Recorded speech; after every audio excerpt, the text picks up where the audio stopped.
I'm going to tell you up front that this episode of Justice Voices will be emotionally intense.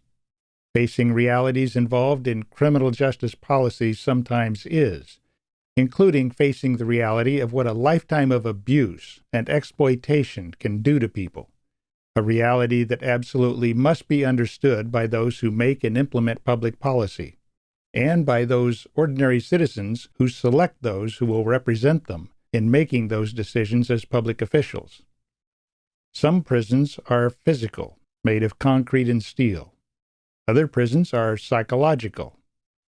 People in physical prisons know that they're imprisoned.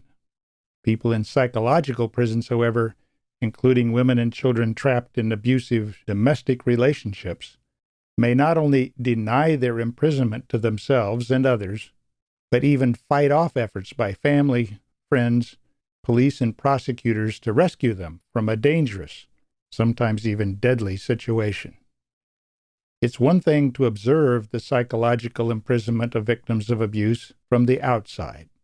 It's quite another to have the opportunity to see it from the inside, through the eyes of a victim of a lifetime of abuse.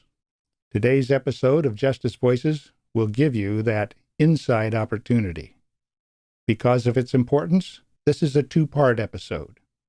In this part one, you'll meet Donna Lomelino of Springfield, Illinois, who works with a faith-based organization helping homeless women and children who are victims of abuse. Ms. Lomelino is a wonderful, compassionate woman with a strong sense of mission.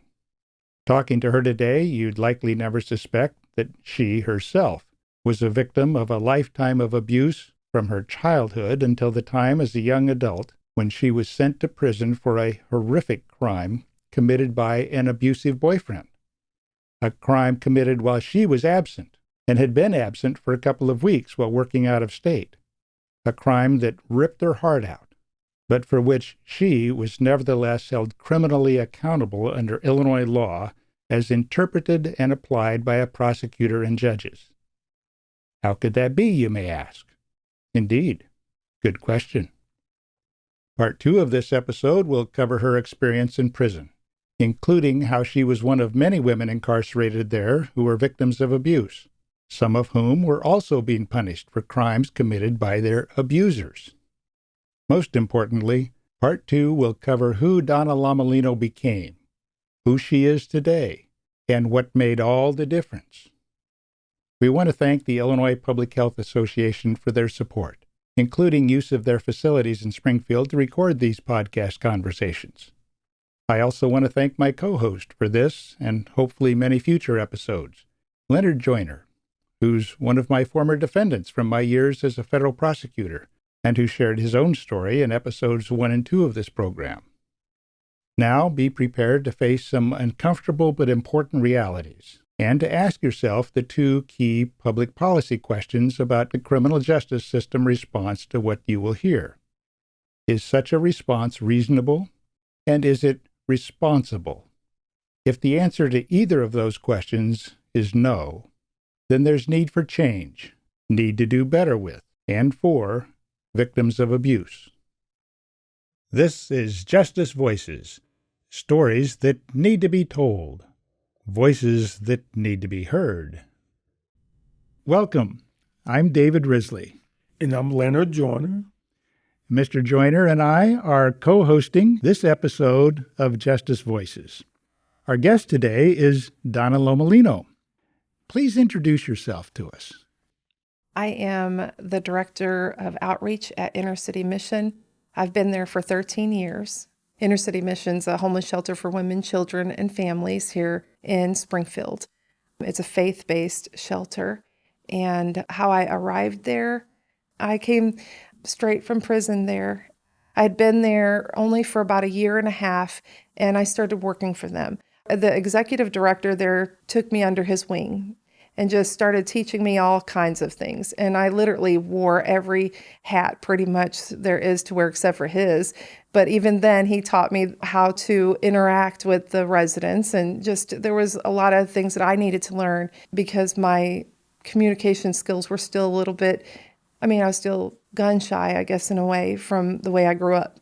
I did not know who I was yet still. I was still finding my voice, if that makes sense.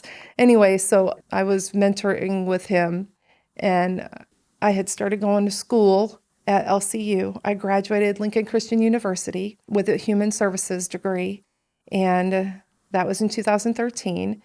I had started going to UIS of Springfield. University of Illinois of Springfield. Yes, for the legal studies program, because I have a lot of desires to write policy. I want to change some laws. I feel like there are things that need to be, and I don't know how to go about it yet, but I just know that this is the direction that I feel like I'm led to go. Well, Donna, one of the things that we hope to do through this program is to enable people who wouldn't otherwise have any opportunity to do so, to see some situations that are critical to making good criminal justice policy, good public policy, and to be able to see it through different eyes. And in this case, to see it through your eyes. Where did you grow up? I grew up on the south side of Chicago in the projects. My mom was a drug dealer, and she had a lot of cops in her pocket, but she would deal. And then she had a lot of parties. She partied herself. I had a lot of dads, unfortunately. What do you mean when you say you had a lot of dads? There were a lot of men in and out of our lives, my siblings and my lives. Do you know who your biological father is? Yes, but yeah, he just wasn't really a part of our life. I mean, my mom was living like the devil, and my dad got saved when he went to Vietnam War and basically tried to bring her into the fold, but mom rejected it. He didn't divorce her for the longest time. I mean, it was years. And then finally he went his separate way. So that's just how it was. He kind of left us there, sort of, but I totally understand why it was probably painful for him. You know, a lot of things. Do you have a relationship with him today? No. But you said that in the interim after that, well, even during that time, you had a lot of dads. I gather that means that there were a lot of men who came and left from your household. Well, my mom, she did a lot of things to support us. And she was a bartender, even though she was a drug dealer. You know, she knew a lot of people. When my brother was a baby, she was a prostitute then. And so, I mean, she was very skillful and resourceful, if you want to call it that. Street survival. Yes. Mm-hmm. What was it like in your household? My mom, we don't get along, and there's a reason why we don't get along today. I love my mom, but I don't know if she actually got monetary money for selling us or anything like that, but we were sold to her men. And sometimes the one man, he wanted me. My mom let him have me. I mean, I don't know how to explain it because she knew about it. So I'm only explaining it with the best words I know how to explain it with. But she let him have me, and then she hated me it was like she wanted us to be a certain way, and then she hated me for it because I got them to like me, and I did well at making them like me. How old were you at the time you're describing? 7 years old. Anyway, it was always partying going on, and mom would be drunk sometimes or hungover, I should say. And she beat on me a few times, but mostly it was the words that she said that hurt and kind of stuck with me forever. I'm still working on that in counseling today. So, yeah. You observed a lot of violence in your household. Yes. My mom and my dad, I would hear about it too at times, but my mom was a tough woman. She took a lot of beatings, but she also was the type that would deliver them too. And I don't know why, but I take pride in that to some degree, even though she was my dad, the one dad that I really loved more than anything. He drug her around the projects naked. This is a story that everybody was telling at the time because apparently she cheated or something to that effect. We weren't there at that time we were going to visit my grandma. And so that all happened while we were away. I just heard about it. Of course, it's gossip and everybody loves gossip. So anyway. You mentioned the projects. Which project was it that you were growing up in? It's no longer there. 31st and Halsted, there was the pit is what they called it. Anyway, it was row projects, not a high rise like kind. You mentioned you had siblings. Yes. I have 2 sisters and 1 brother. We also, I had stepsisters and I had half sisters and brothers. I mean, we had a big family because everybody became like our sister that was part of other people's family. I mean, the men's, but the immediate family as my 2 sisters and my 1 brother. And we're all my moms. Now, you made mention of one of these fathers, so to speak, one of these men who came to live with your mom and with you as being somebody who was particularly protective of you. Yes. But at the same time, yes. Tell us the rest of the story. He would make gestures when I was younger. He would make gestures about how my body looked like my mom's, and it started off like that. And then he just said things, and he'd said it in front of my mom, and my mom never did anything, but they would get into these big fights, and I had no idea what it was really about. And then he joined me in shower one day. I don't know how to explain this, but my stepdad, that stepdad was, I loved him. I know what he did, but I loved him. He protected me. He protected me from my mom. He protected, nobody else had sex with me after he did because he made sure of it. And so it was kind of like he was my protector. He was gentle with me, where that wasn't always the case. How old were you? The gesture started early. I feel like it was around 10 years old, I guess. The thing is, there's a lot that goes into it up till then. And how old were you when he first had sex with you? I was about 10 or 11 years old. And my mom was sick, is what it was. I mean, I was taking care of everybody. She had surgery, back surgery, and she just wasn't there for him. I know this sounds horrible. I know what it sounds like, but I was the mom in a lot of ways. I'll tell you what it sounds like. It sounds like reality. It was your reality.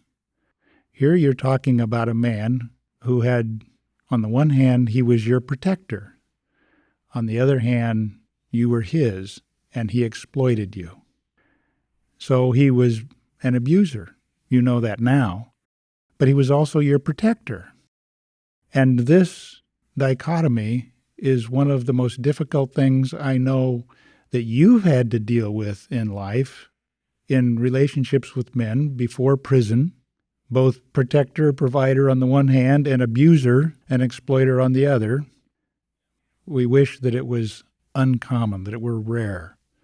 Unfortunately, it's not as uncommon as we would hope. So can I bounce back to the mission for a second? Sure can. Because that is the norm.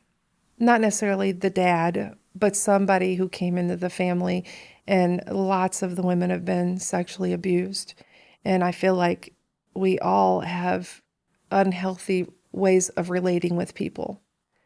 That's a common story. That's all I wanted to When you say it's common in the mission, do you mean they were sexually abused as adults or sexually abused as children? Some of them, but mostly as children. We do the ACEs there, and so you find that out through the ACEs, the Adverse Childhood Experiences Assessment.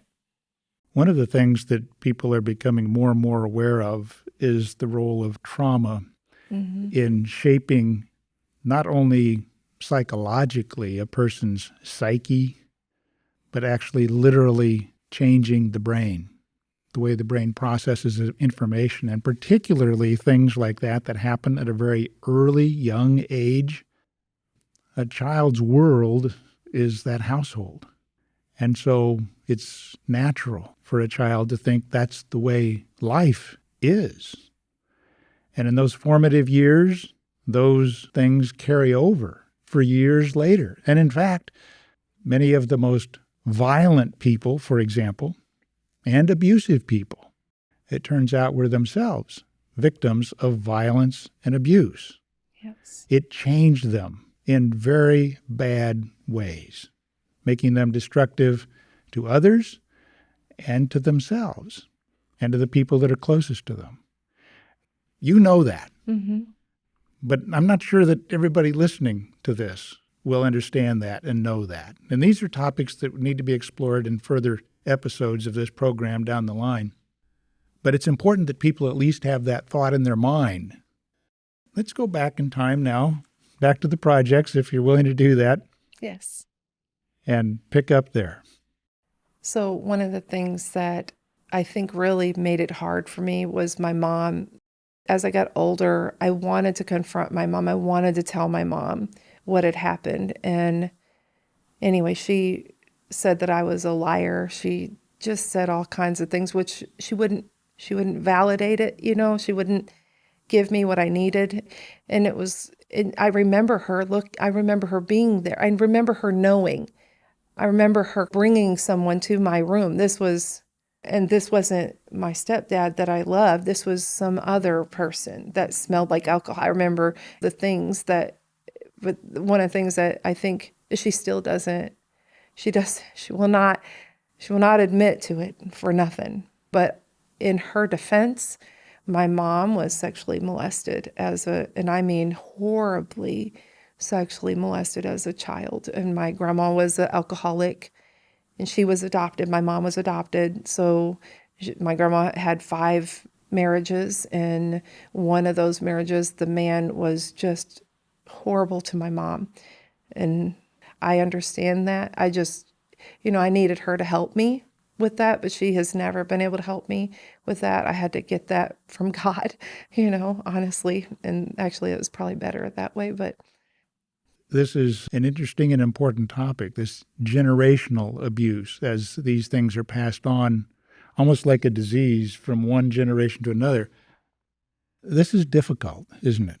yeah, it's therapeutic, but it's also heavy. Because my mom's still alive and I want her to see this and just hopefully but she's getting ready to die. I mean, she's dying of cancer. So I want her, I wish that she would help me with that. Because for the longest time, I thought that it was my fault, that it was in my head, and then I come to find out that my other sisters went through it. And this was just recently, we found this out. There was a lot that we've all just realized recently that she did. And like I said, I love my mom. It would be nice if she felt that way towards me. But my mom is not able to. She's never been able to. So our childhood was about who could be the most resourceful. And that's what she loved the most at the time. My mom's very manipulative. And she taught us to be the same. Oh, that's a survival skill. Yes. I'm sorry for getting emotional. No, you're fine. You're fine. I think about her and it just really kind of gets to me. Well, your mom's a victim also. Yes, she is. Well, one of the things I want to say to you, Donna, is that hurt people hurt people. Yes. They don't really mean to hurt you, but because they hurting, it's a way for them to release it off them. And sometimes we don't want to face the truth. The truth hurt. When you have to face truth head on, It hurt. It hurt. Some people go through life, their whole life, knowing the truth, but guess what? They won't reveal it. They continue to hurt other people. Just an observation. It's an interesting thing as you talk about this difficult relationship with your mother and your mother's very extremely difficult life herself. Yes. It would have been easy for her to simply walk away. She could have abandoned you. I felt like you ever been a part of, And I don't mean, like I said, I've laid that foundation. I love my mom, okay? But you ever feel like you are really a pawn of some sort? I'm not saying that my mom didn't love me, but I feel like she loved me to the fullest capacity that she could. But we were also money in the bank in a way. We were very, I mean, we never got in trouble like that. We did end up in jail and stuff as adults and stuff, but prison, I should say. And it was really out of the manipulation that we learned. You know, my mom just got away with it. She is excellent at getting people to give them what she has, give you what she has, and you walk away thinking, what just happened? You know, and then they still go back and be in her presence and want to give her more money. And I'm just saying, that's just how my mom is. She's pretty skilled. But on some levels, we were all part of this scam of sorts. That's the way I look at it, because she was making money off of us in some ways. I don't know how to explain it. Or getting something, bartering, like sort of. I didn't see money be exchanged when she gave me away, but I believe that she got something for it. We are unable, by our circumstances or backgrounds or anything like that, to explain what you experienced, what your mother experienced. The last thing, therefore, that we would be, and this includes people in the listening audience, able to do, would be to be judgmental about that. And that's important for you, too. I think your mother will appreciate your expressions that you've made here, that you love her. Despite it all, you still love your mother. Yes. I'd fight for her. It'll be important to her to hear that message. I'm glad we recorded it. Thank you. At some point, your mom took you out of the projects in Chicago and you moved. Yes. Tell us about that. How old were you? And tell us the story of that. 13 years old, and went down to Benton. Mom, there was a lot of people getting killed around us. There was kidnapping. There was a lot of stuff going on. And I was young, so I don't really recall everything. The projects was turning sour, though, real sour. When I was growing up, I never felt like I was poor. I never felt like I really didn't have anything. That was home for me. And we were all the same, similar, as far as nobody had anything. So you didn't really have anything to compare it to. As I think about it now, I understand that, yeah, we were pretty darn poor, but at that time I was okay. Anyway, Mom moved us to Southern Illinois, to Benton. Did this man go with you? Yes, and that's where things picked up even more so. There was a lot that took place. Like, I just became his, and that's when, because my mom was he would stick up for me. He would do things for me. Like, she became the outsider almost. And I hate to say this, but I actually liked it to some degree, because I wanted to hurt my mom in some ways, because she hurt me. And so in some ways I enjoyed that attention. How did he treat your mom?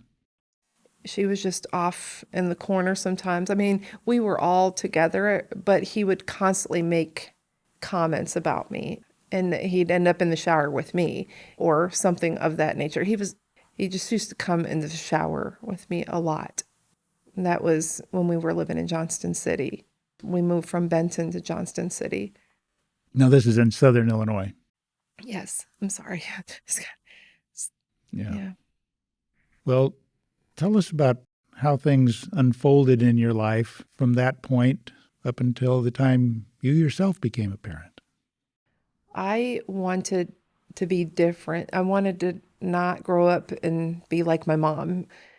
They were alcoholics, I felt like, and I was really hell-bent against not being a drinker and not doing drugs and none of that. And that has never really, I've tried everything, but I really have never cared for any of it.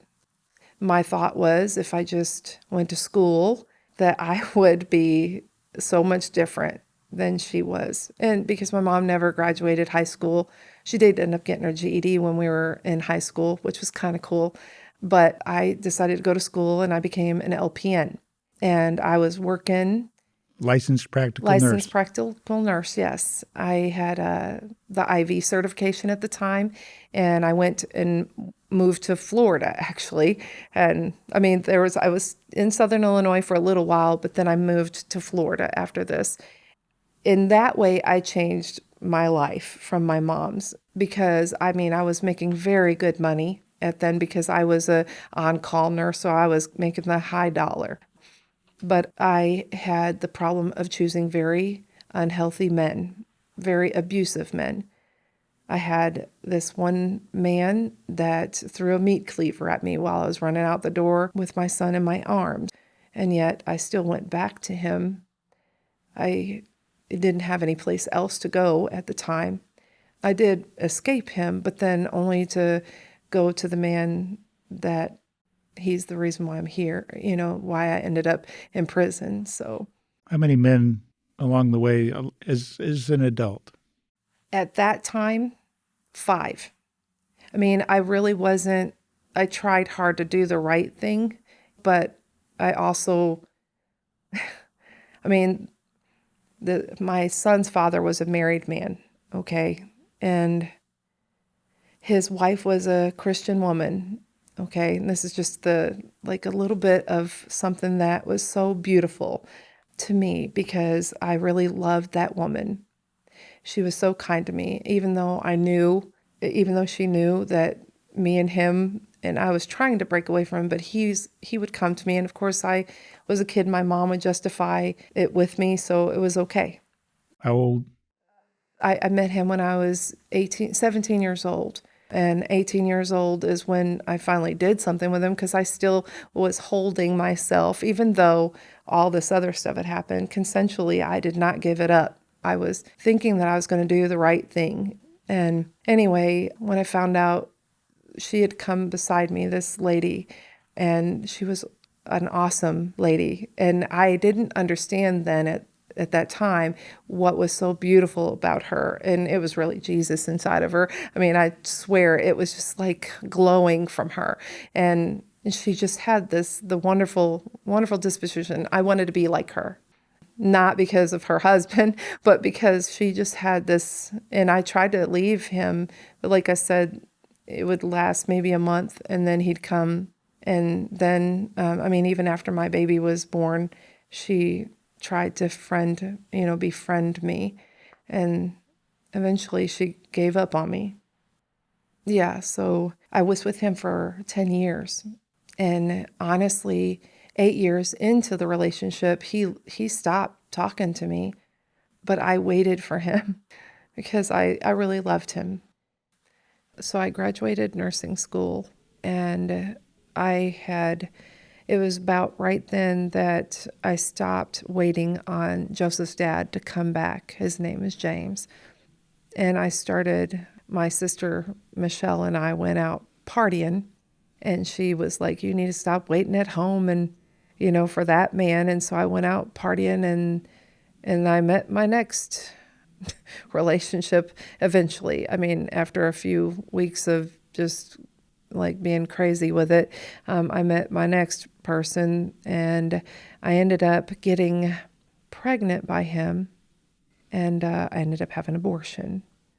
So Joseph's here, and I have this other relationship, and he was a very abusive man, but that's the way I understood love. So that wasn't bothering me so much. It was that my mom didn't like that he was a black man, and I stayed in this relationship regardless, but I ended up getting pregnant. Mom said she wouldn't support that. I ended up going and having the abortion. Shortly after that, I tried to kill myself, and I was in a mental hospital because of right after the abortion. That's how Mom handled it. She said, this is what she said was, oh, I would have been there for you. It would have been okay. We would have worked it out. And of course, that's like, I just killed this baby, and that's the way I looked at it. Then that man I used to call him Rent. He forgave me and everything for that, but I couldn't forgive myself for that. And I ran from him. This man, I'm just trying to explain to you, he was very abusive. He threw a meat cleaver at me. I think I brought that up the first time there was somebody who was just absolutely crazy. We would have these physical fights, that fists and everything. It was very volatile. Okay. And in the relationship with my son's father, it was to some degree, but nothing like this. This was crazy. And anyway, eventually I ended up leaving him because of my own negative feelings of myself after the abortion, and him forgiving me and wanting to move on really bothered me. I didn't understand that then. I understand it now.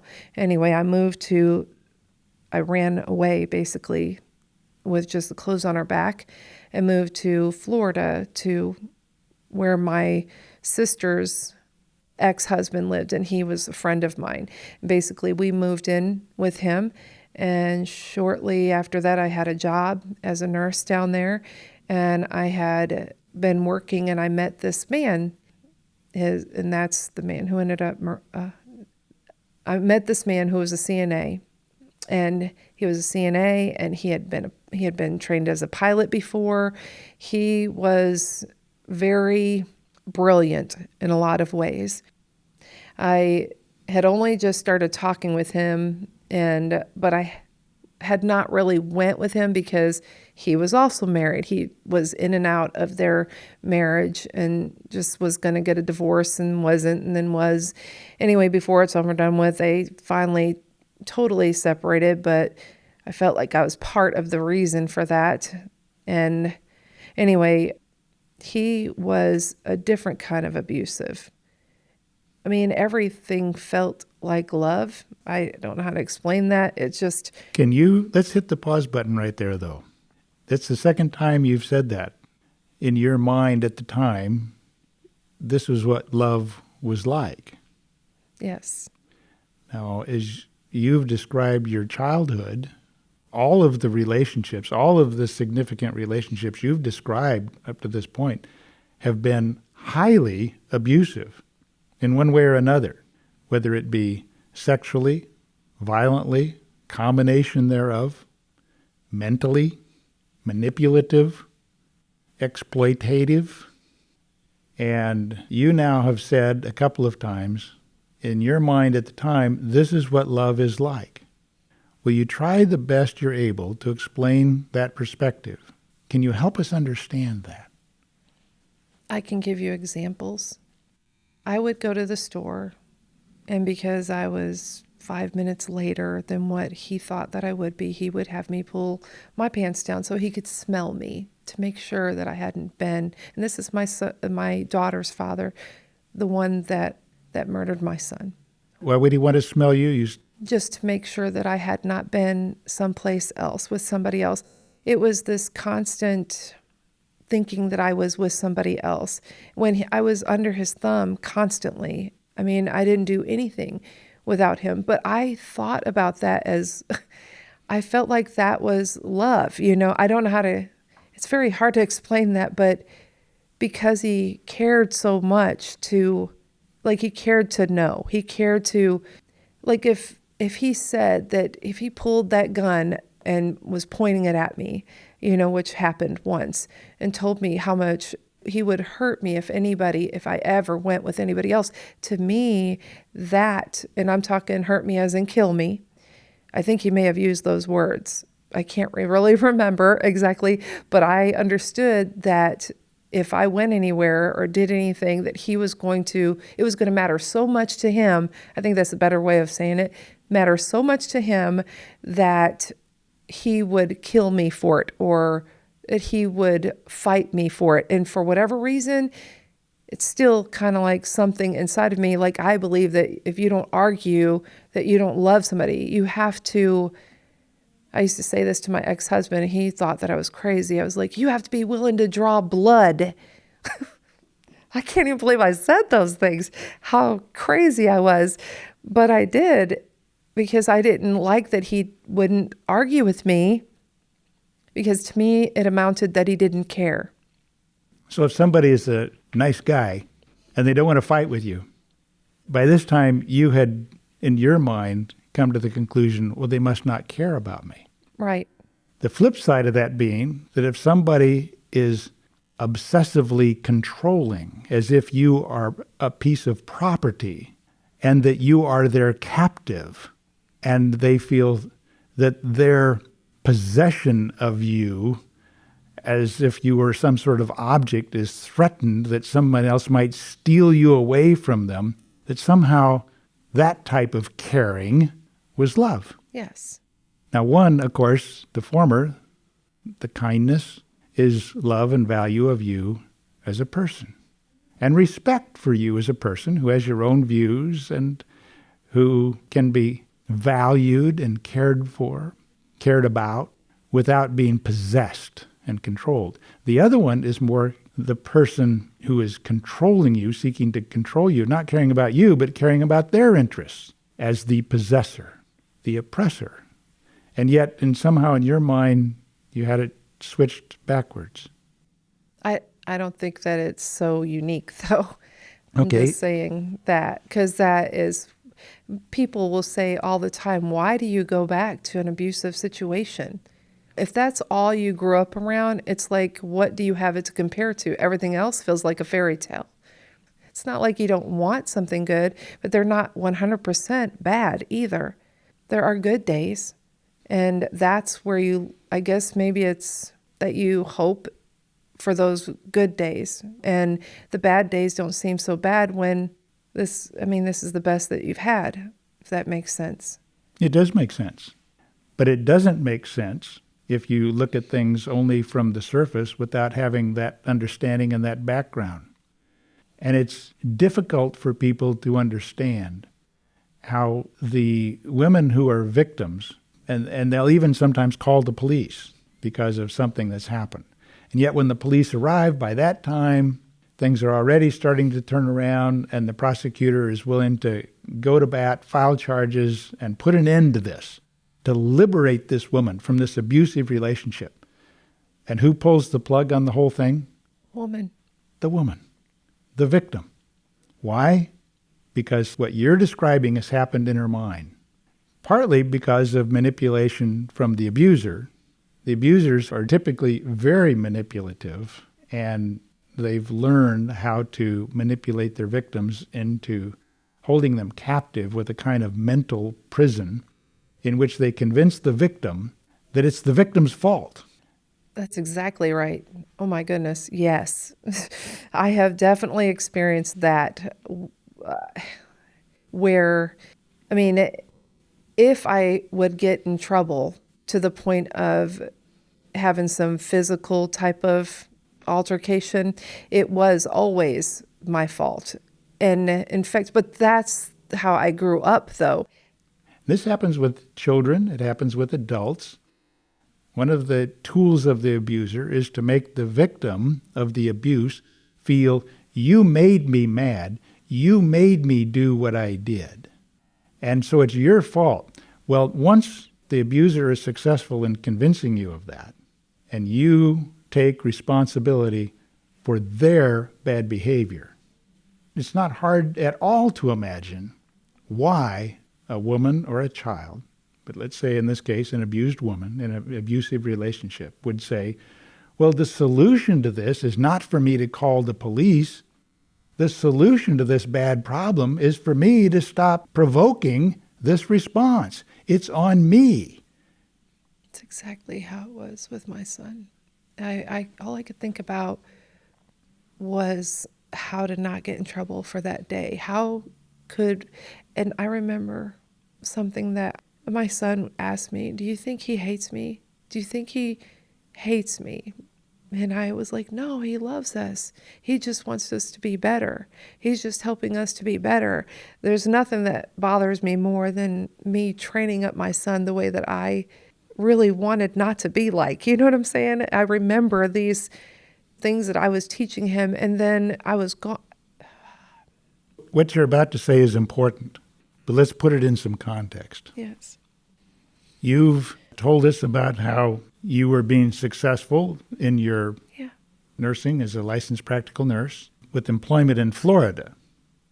And you've entered into a relationship, you said, with this man who was abusive, possessive, not altogether bad, but these characteristics, these aspects of him were very bad in their impact upon you and upon your son. Where was that happening? In Florida, somewhat. It started with, we were supposed to get a house. There was just all these plans. And what would make things better is if my son went and stayed with my mom for a short time. It turned out he stayed with my mom for 9 months. And when I went back... Where was she? She was in Illinois, Southern Illinois. And when I went back, I would go back and see my son every month, pretty much. And but when I went to bring him back into the house after I had been with him for all that time, it was like a different training took place that I wasn't even aware of. And I only realize it now because after the fact. And it was like he became number one. He became number one and everything else second. Everything. He became number one to you. Yeah. Yes. Like I was more concerned with what he thought, everything. And so when my son came back into the picture. Now let's keep places straight here. So coming back into the picture, Matt, he was staying with your mother in Southern Illinois. You were living in Florida. Your boyfriend, we'll call him that, was with you in Florida. Yes. And your son now has come back to you in Florida. Yes. Okay. Yes. And we were there for a short time, and then we started to move back to Illinois. It was because I got pregnant. And it was actually a planned pregnancy, which sometimes my daughter, I love her, but I can't believe that I planned to be pregnant with him, but that's just what it was. Was this a mutual plan? Yeah. I don't even, if I explain to you where my head was, as soon as he wanted me and loved me, I felt the pit of my stomach that I needed to run away. But I didn't. I was afraid that he loved me. Okay, now everything's my fault that he left his wife, that he now is without a job, because this is exactly how it went.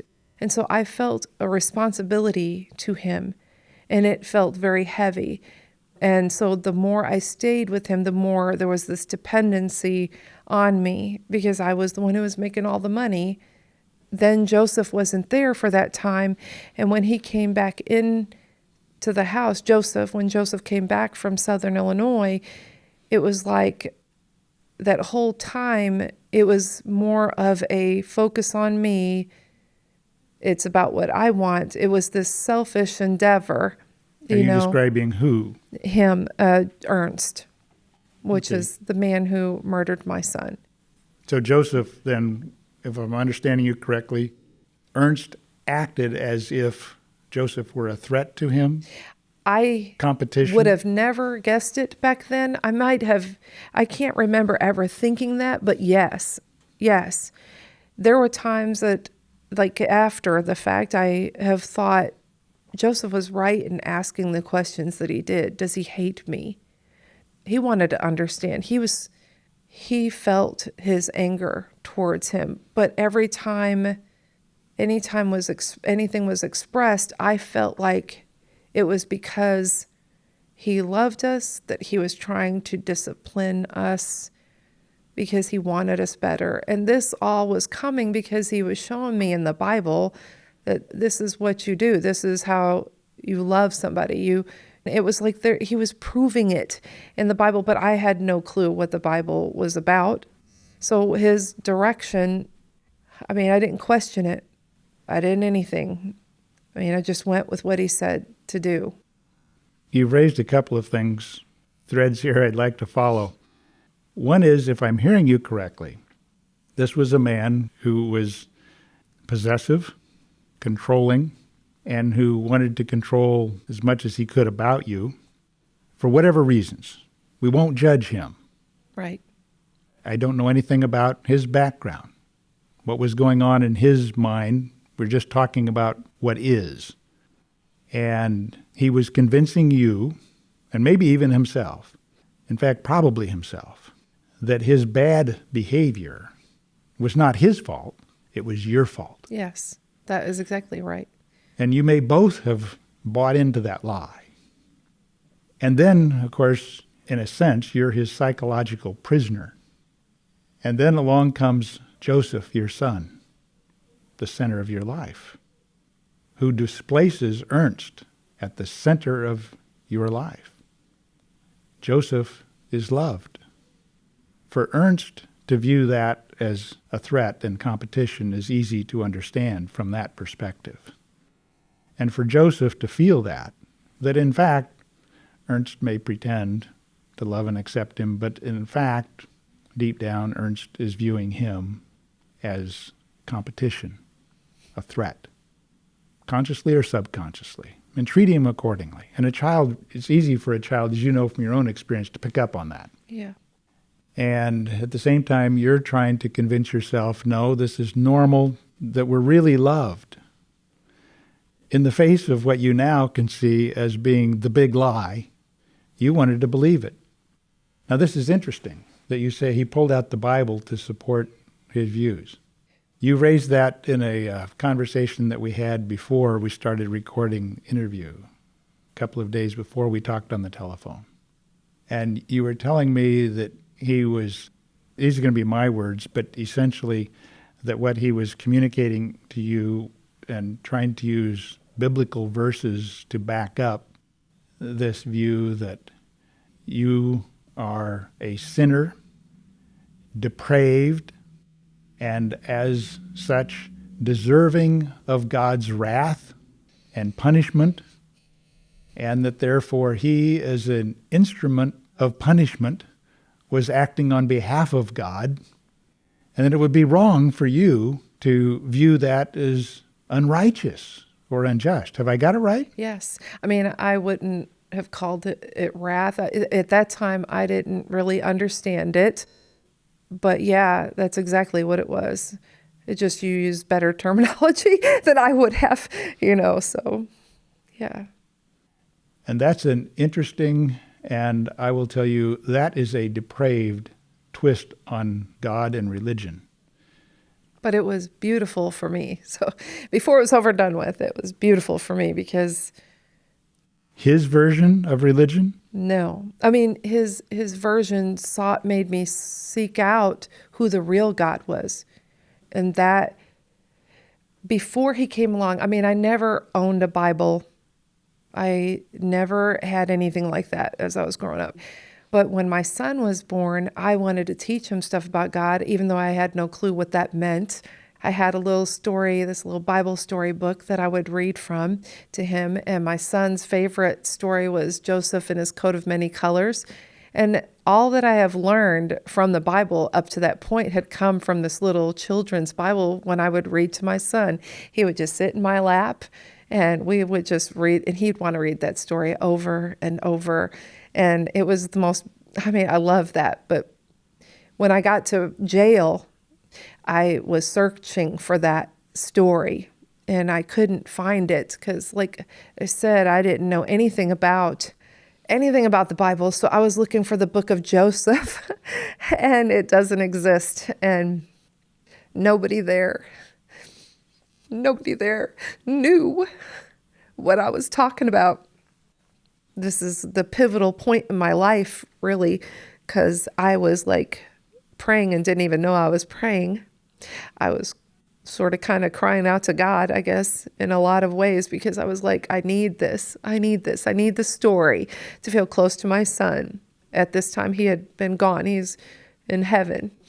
And all I had was a Gideon's Bible. And about 5 days after being in jail, this jail ministry shows up.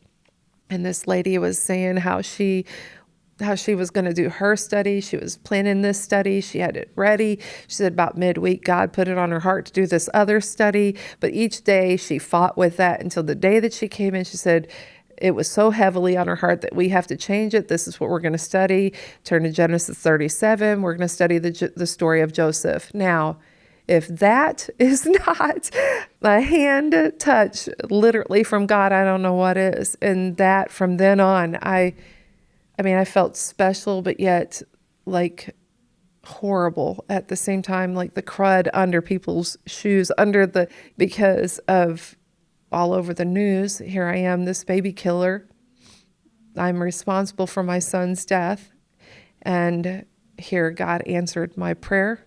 And that helped me look deeper into who he was. I was only wanting to read it at first just because that's the only thing that I could get a hold of, that I could be closer to my son with. I felt like just by reading that story. And then for him to show up like he did, him as in God, show up the way he did to give me that story was the most profound thing I think that's happened to me in my entire life, honestly. Anyway, from then on, I read the New Testament in like 1 week, waiting for them to come back. Then they came back with a whole new Bible. And of course, it just became this endless effort to understand who he was, the big H-E. That's why I say that Ernst may have done that all wrongly, but it actually made me grab a hold of this like a dog with a stake, because I couldn't let it go until I understood. And I still am learning, but I know that God that he served was not the God that I serve. Well, the God or the view of religion that he was using as a tool of oppression for you, it's so ironic that he would use the word of God, the real God, to try to do that. It's not surprising that the real God would take that momentum and use it to bring you into a new understanding, a new relationship with God, a new life. As I understand it from talking to you, I think I'm accurately expressing it, aren't I? Yes, most definitely. So that's an aspect of this abuse that really struck me as you were summarizing your story in our first conversation. This perversion of religion to try to justify that you are bad, you are evil, you deserve to be punished, and that the punisher is somehow acting righteously as the hand of God in a way that's justified by God. But you've made allusion here to a great tragedy, horrific tragedy that developed from this. Tell us about that and where people were. My son and my daughter, who was 4 months old, my son being 8 years old, 8.5. Joseph was in Illinois with Ernst. I had went to Florida to work. I was still waiting for reciprocity as far as my nursing license in Illinois, because I was only licensed in Florida at this time. When I had went down there, he had watched Joseph and Alyssa I was supposed to be gone for about a whole month, but after about 2 weeks of being gone, he contacted me saying that he accidentally killed Joseph. He didn't use those words. As one of the things What words do you recall him using? He said that he accidentally killed Joseph. And when I talked about things with him, it was like he was making it really clear that he was going to kill himself, kill my daughter. He was going to, because I had tried to talk about going to the police. This is all happening over the phone. I want you to slow down and let's go through this in slow motion as it was happening to you. So you say that Ernst told you, I accidentally killed Joseph. Yeah. tell us how that news impacted you. I didn't believe it. I mean, I understood it, but It seemed unreal. it seemed unreal. And every bit of my reactions after him saying that, it seemed like at first were all more about preserving my daughter's life and his, because I couldn't grasp the idea that my son was gone.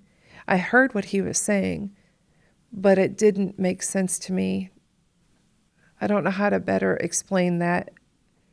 All I know is that when he said what he said, it was like I kept asking, like I wanted to know more, and he wouldn't go into it.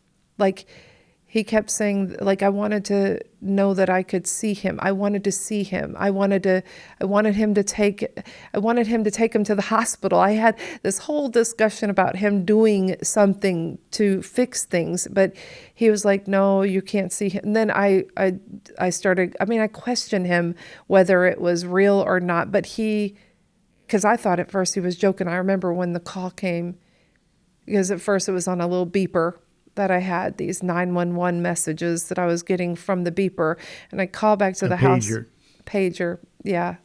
And I call back to the house. And when I call there, that's the very thing that he said. And I remember saying, you're kidding me. You've got to be kidding me. I don't remember ever actually like thinking that it was real. Before that phone call, had the potential that Ernst could kill your son formulated itself in your brain, in your mind? No, never. But I mean, I get what they were saying in the courts. Okay, we'll get to that. Okay. Just in your mind. No. Is that why it seemed unreal to you? Like, whoever thinks that that's going to happen? I mean, I don't care how crazy things have been. I've been around many people who are in abusive relationships and nothing happens like that. I know that that's not a good way to look at it, but it's like you don't even think about, nobody ever expects that to happen. And I did not think anything like that was going to happen. I thought that he loved us. I mean, I thought that he cared. I never thought that it was going to go like that. I mean, I felt like he was mean at times when we would argue, but then he'd talk me out of what I was thinking. He'd say, his favorite thing to say was, well, I love him enough to discipline him. Because as if I didn't care enough to discipline my son in the way that he thought was appropriate. You've used the word hope. You've said that when things were bad, you would stay because it was intermittent, and you would hope that this would pass and that things would get better. Correct? Yes. If you, in your mind, thought that this is bad, this is really bad, and it could go so bad. I never thought like that, though. I mean, I understood I understood some parts that were bad, but you never think that it's going to go this bad. I never thought that he was going to kill my son. Okay, now I'm going to inject my own thoughts here. Yes, sir. What you describe as hope, I hear as denial. I don't mean that in a judgmental way. I mean that it's a false hope, that it's a way of coping with a very bad situation, combined with the idea that somehow you are the cause of this. It's your fault.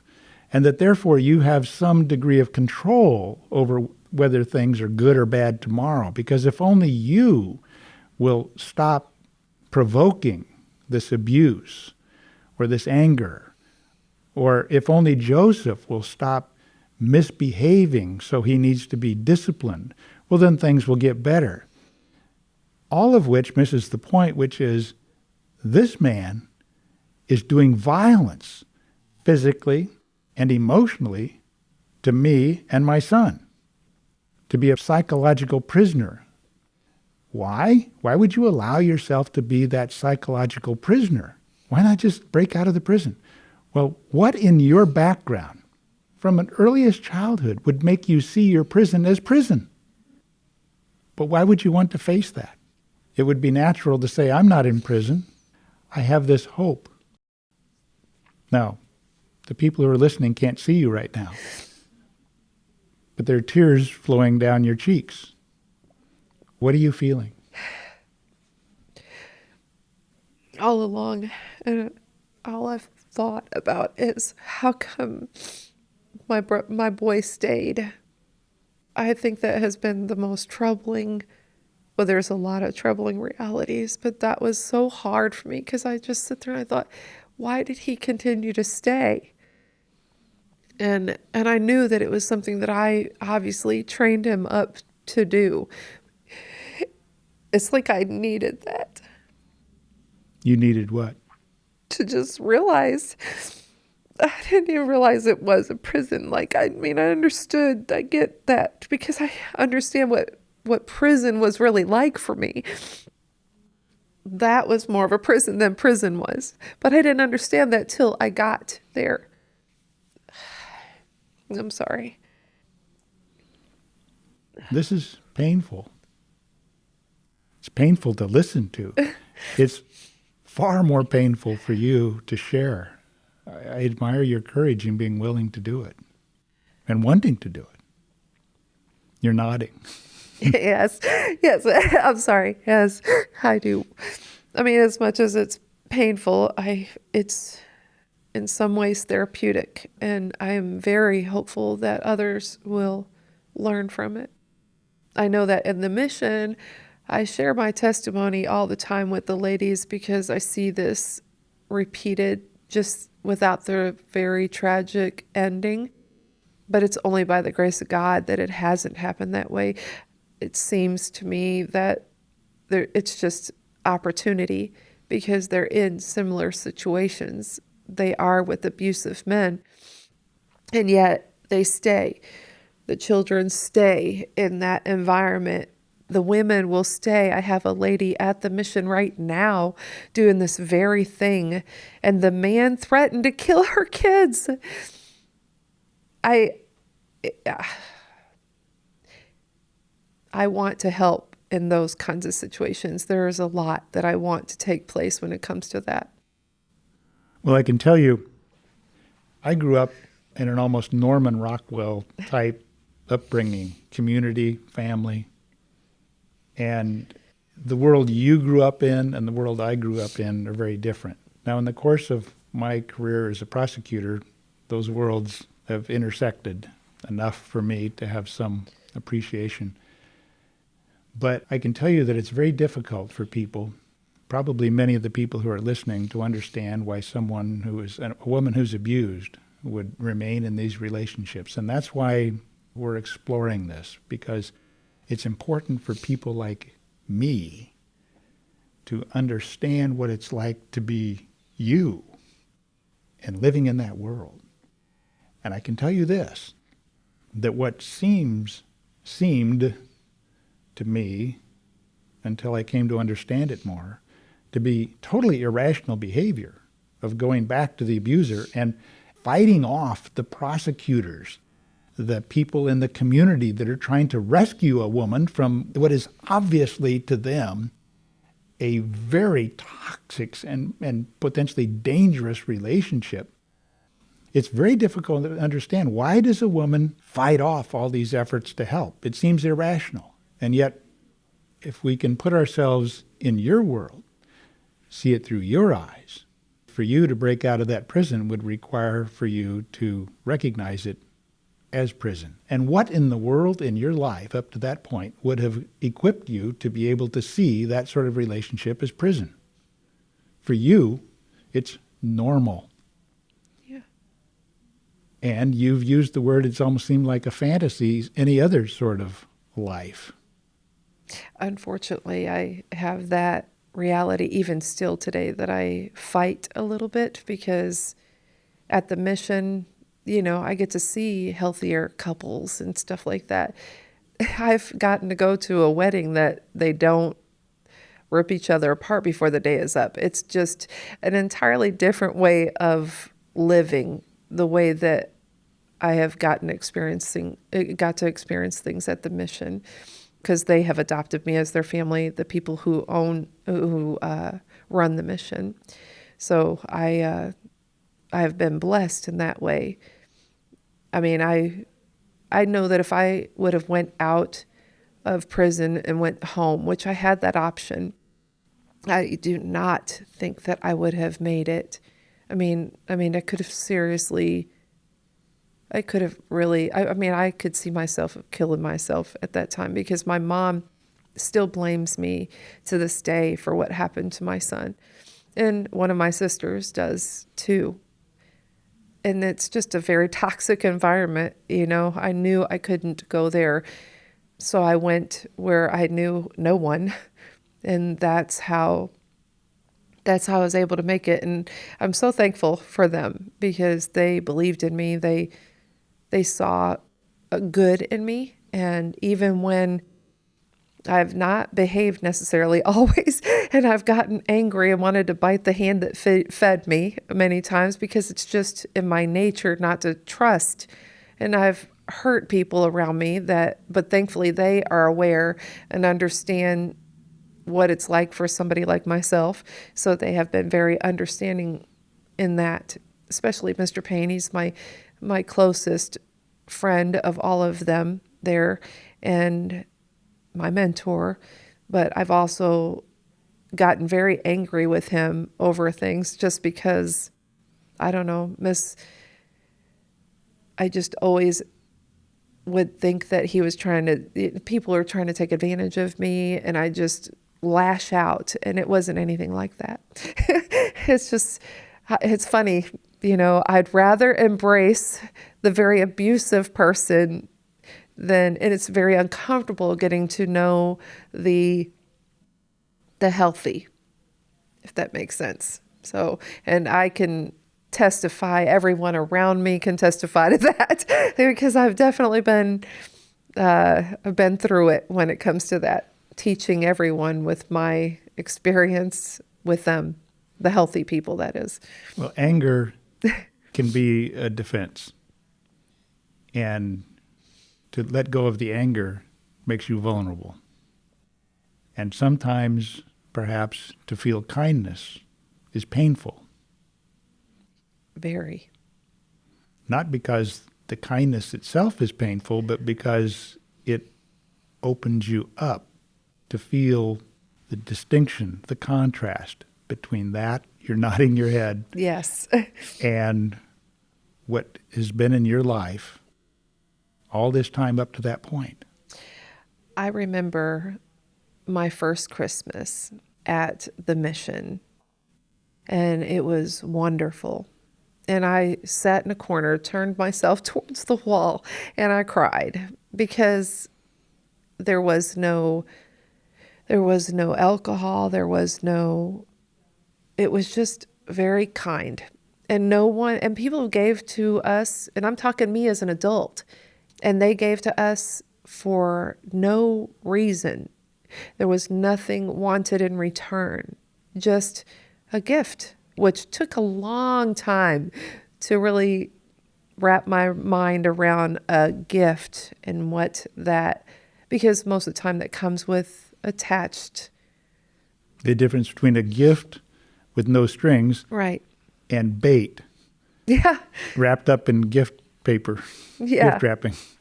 Exactly. With the string attached, yes. Like a fisherman with the hook. Yes. Up to this point, I guarantee you, people who are listening to this are wondering, this woman has kept making reference to her being in prison. What in the world would this woman have gone to prison for? What did you go to prison for? The murder of my son, through accountability theory. Okay, now, correct me if I've got it wrong, but I don't think I have. I think I've got it right. You're in Florida. You've been there for a couple of weeks. Yes. You get a phone call from Ernst in Illinois, and he said, I've accidentally killed your son. Yes.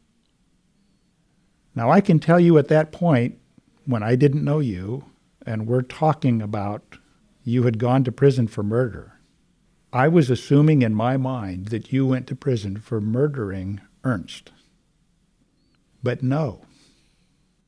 You went to prison for being held legally liable for the murder of your son. Yes. Even though you were in Florida. Yes. And Ernst killed him, beat him to death. They said that I should have known. I think the murder charge reads just like that. I should have known that he would do this. Paraphrasing, but the major understanding is I should have known that these acts would take place and cause bodily harm, to cause death. And he never beat him like that, but there was history of us having issues with abuse within the last 6 months or so. I was still pregnant, but they questioned us in front of DCFS and stuff like that. So it was kind of, I grew up around secrets, lots of secrets. I feel like he was right there. I couldn't speak up, and neither could Joseph. And they were there. DCFS was there. I'm kind of just going, I'm sorry, I'm spinning. I don't remember. So DCFS had come to make a visit. Somebody must have complained or something. The school did, because Joseph had marks on his back. And Ernst had beaten Joseph, and he went to school. And it was bad enough where they contacted us. And it was bad. I mean, it's bad. No matter, it was bad. So when they came, they didn't remove him or anything. They basically let us keep him. But I feel so bad that because I kind of, you know how when you go back in time and you start thinking about things that could have changed things, and one of the things that I feel like could have changed things is if the DCFS would have, if they would have questioned us each separately, but they didn't. Joseph didn't get questioned separately. And was Joseph present by the way, when we talk about DCFS, for people who aren't familiar, we're talking about the Illinois Department of Children and Family Services. And so they were tasked, for whatever reason, a call from, or notice from the school to come out and do an assessment of this situation and to assess the family dynamics, the circumstances, and the potential risk or dangers to the children, particularly Joseph, who was in school. Yes. All right. So are you saying that while the DCFS workers were there, that Joseph was present during these conversations? Yes. We were all right there, and they questioned us right in front of each other. And after all of that, I know that there became a stink about that at some point in DCFS, and they changed some stuff when it comes to that. There is a Joseph Duncan law, believe it or not, named after my son. I don't know. I mean, I know they use it it has to do with where if a child moves from here to there, that if there's a record of DCFS, it follows them to here. And I am thankful for that my son, because of his death, that happened, that law was made, and hopefully children are saved because of that. In our case, the DCFS questioned us in front of our abuser, and that's what I kind of want to say, even though back then I wouldn't have called him that. And I feel like that made a huge difference on the truthfulness of everything, because I'm just going to say, one of the things that I have grown up believing is that what happens behind these walls is behind these walls. You don't really talk about that stuff. That's family. Because that's what the abuser told you. That's what my mom told me. That's what everyone has said. you know? Your mom was both your mom and an abuser. Yeah. Yeah. It's just a domestic version of this nonsense in school where, oh, it's bad to be a tattletale.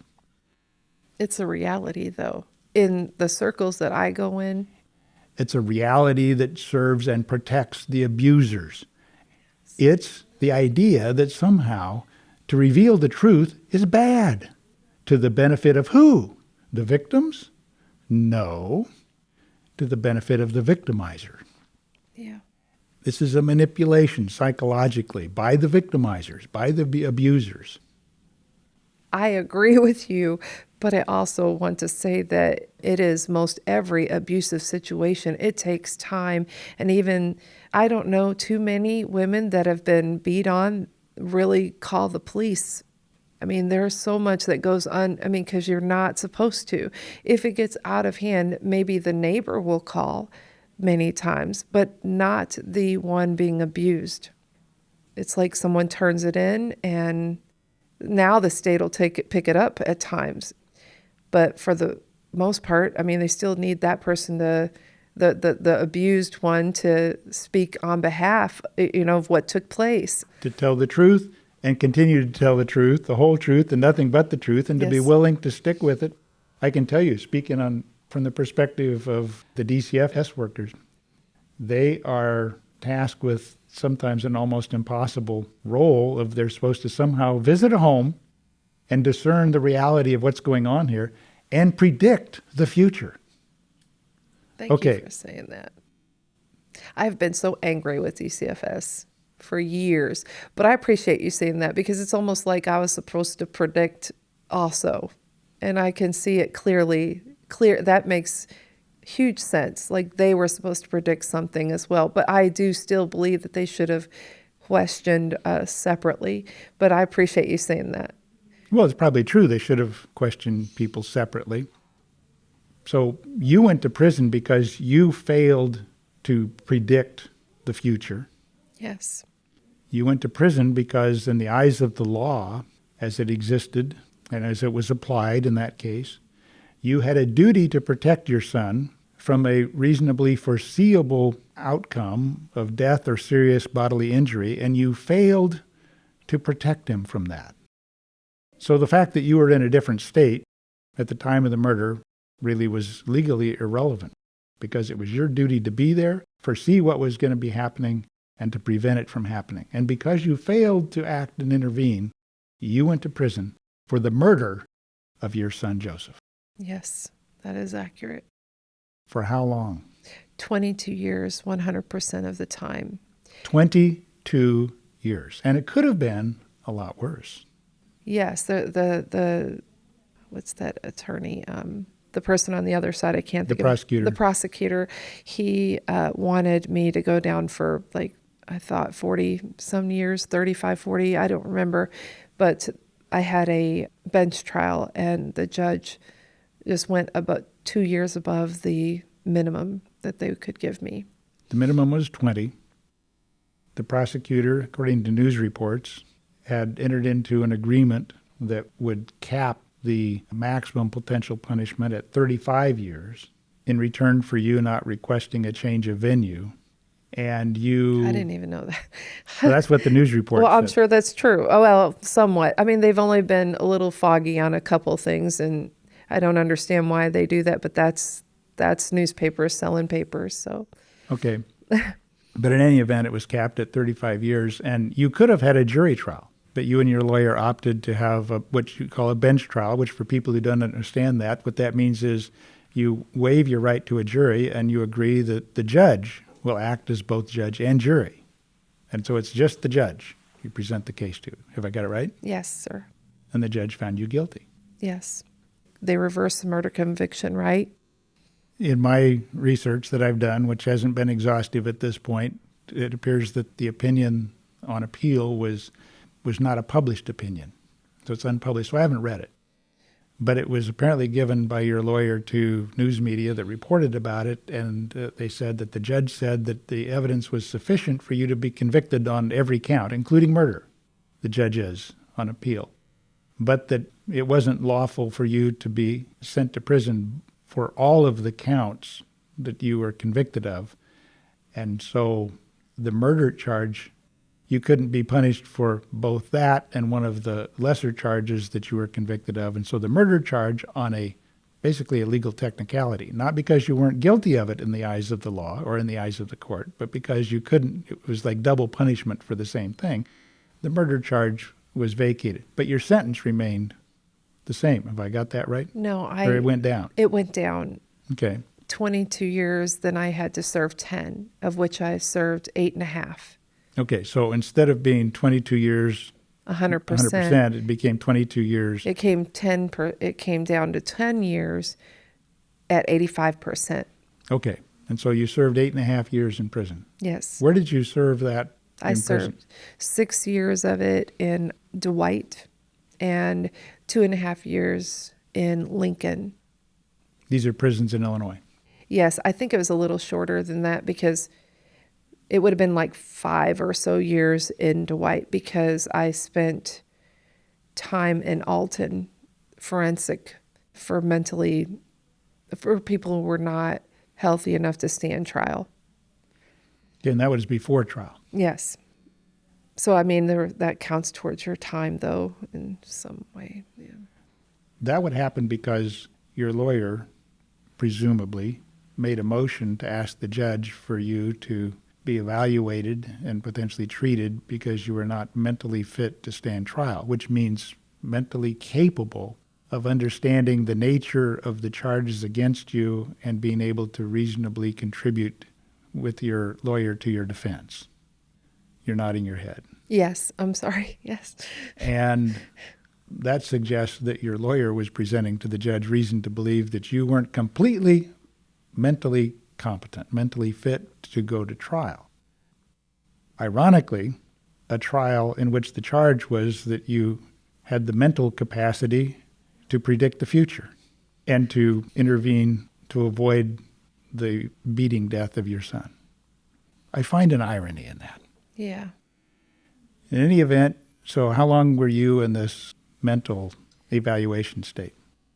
I'm thinking it was like 9 months, maybe. I don't know, maybe it was longer than that. I guess it's like about a year, I would guess. But at the end of that period of time, the judge found that you were fit to stand trial. Yeah. Apparently it took that long to get to that point. Yeah.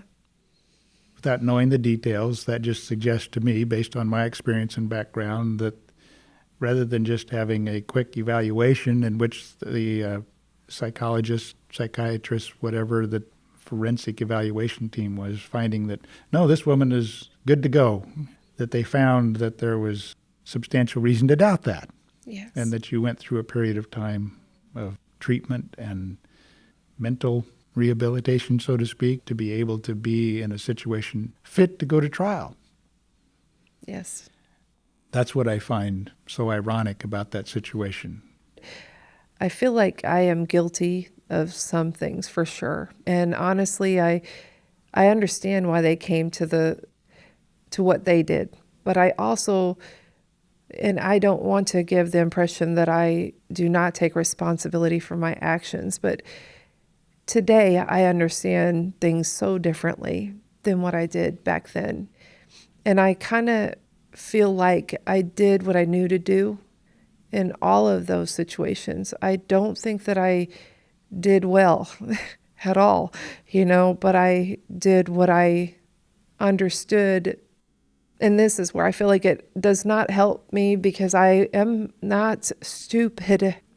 I realized that I was an LPN. I realized that this had nothing to do with I don't feel like it has to do with being stupid, or just being even ignorant almost. It's like ignorant maybe to a different lifestyle. I mean, to a different way of understanding things.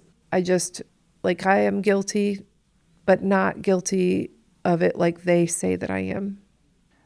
That makes a lot of sense to me. I mean, to be blunt, yes, as a mother, you did have a duty to protect your son. And yes, you failed. That's true. From a public policy question, the real questions are why, and until you understand why, you don't really understand, well, then how should we respond to this problem if you were looking at it before your son was murdered, and then after he's murdered, in which no amount of punishment is going to undo it? And what's the appropriate response? How do we deal with that? I will tell you, as I sit here right now, I do not know the answer to that. What I do know is there are surely better answers than what you're describing. Now, what I want to do is to shift the next phase of this interview to talking about your prison experience. Okay. And then your experience after you got out of prison and what's going on in your life today. This episode of Justice Voices will be continued in Part 2, which will include the stories of Donna's experiences in prison, the challenges she faced and in some respects still faces after release from prison, and her work today with abused women and children. As she and co-host Lynard Joiner discuss and compare their prison and reentry experiences and observations, you'll likely be struck by the many parallels and similarities.